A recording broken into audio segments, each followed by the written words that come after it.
Hello everyone and welcome back to my channel. Today we're going to talk about productivity hacks from a seven-figure entrepreneur. So if you don't know anything about my story, I built a 300K business with my 9-to-5 job, and then I was full-time in my business and scaled it to two back-to-back million-dollar years. So I've had very large businesses with very little time, and here's exactly how I've been able to get things done while also scaling my company without burning out or overworking. The first thing that I did, and one of the things that I have adopted that's changed my life, is I have to get my own business work done before everybody else. So before my clients see me, before my accountant sees me, before my team sees me, before anything else like that happens, I make sure my work is done. So have you ever felt like in your day, oh my God, I can't get anything done. I can't get anything done. This person needs me and that person needs me and this person needs me. It's typically because on Monday morning, your calendar is filled with calls that have nothing to do with your own business assignments. Your calendar is filled with all these things from all these different people that need all these things from you, and you don't have any time to get your work done first. And so this was something that I adopted in my company, where I was like, the company doesn't make money. The company does not move forward until I get my own work done. And you might be asking, okay, what is like my work, Dielle? It depends on what stage of business you're in, but all the things that you can only do. So the content that you're writing, the trainings and curriculums that you're giving to your clients, the video work that you have to do. Someone cannot do these YouTube videos for me. I have to do them.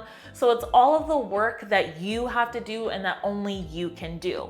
And then if you're not at the stage where you have a large team, maybe it's then the admin work that you have to do or the finance work that you have to do. But you want to make sure that you get your work done before your coaching calls, before any other calls that you have to be on. So what this looks like practically is Mondays and Tuesdays, I don't have any calls. That is just for me to get all of my work done. And then on Wednesday, I meet with my team and I talk to my clients on Wednesday. And so you want to make sure that all of your work is done first, and then you get to enjoy the rest of your week, and everyone gets to have a piece of you, everyone gets to hear from you, and you get to sit through that confidently knowing that all of your work is finished. The second thing is you need to be able to batch all of your calls on one day. Do not have a calendar where there's calls, 4 to 5 calls scattered throughout the day, each day of the week. You're gonna be exhausted with calls. You wanna make sure that you batch all of your calls just on one day. So on Wednesday, I can have 5 or 6 calls throughout the day, but then the rest of my week is pretty light. That also helps me travel more because I know, okay, I can spend the rest of the week traveling, but Wednesdays I need to be home because those are my call days. It also helps with your family. Your family knows, oh, Wednesdays are her busy days. And so you just want some consistency with your call schedule so you know what to expect. Also, all of the task switching, being on a call, then working on your content, being on a call, then working on your curriculum, that's a lot for your brain to consume. Your energy will go down. You'll be a lot more frustrated because you can't actually move a project forward completely because your call schedule is a mess. So make sure to synthesize and get all of your calls down in one day. So with this schedule, with all the scheduling tasks around having a couple of days just to do your work before you have your meetings and then putting all your meetings in one place, when you're actually working, this is how I get things done. It can be super frustrating to be staring at a blank screen when you to be writing content, writing curriculum, writing things for your clients and your business, and you don't know where to start.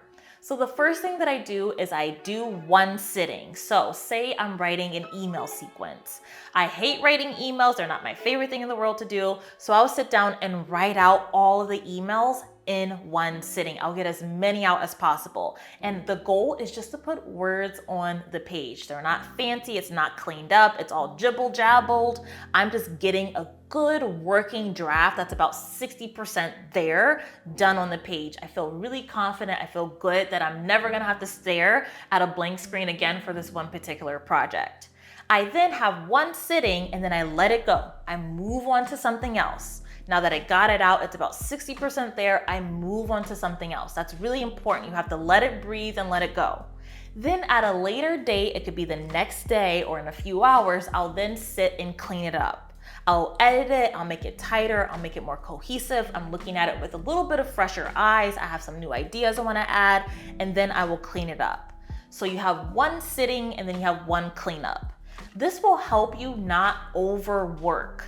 I had a client tell me once that she spent 30 hours on one webinar, and I was like, that is way too long, when she could have just done the one sitting and then the one cleanup to work faster and more efficiently. And then the last thing I want to share with you is to make sure that your calendar is only filled with revenue generating activities. You want to make sure that you are only doing things that are making you money. So for instance, right now, TikTok is the main thing right now. TikTok has exploded, but I'm not on TikTok right now. I also know that LinkedIn is booming too. There's tons of people on LinkedIn. I'm not on LinkedIn right now. I'm thinking about what is going to make me money the fastest, what is going to put dollars in my account right now, and it's the things that I already have momentum with. And then if I do get into a down season, then if I can afford to not work on something as much, then I'll add something like this YouTube channel, then I'll do something new. But it was after I already made $1 million and I had a consistent stream of income coming in that I added in something new.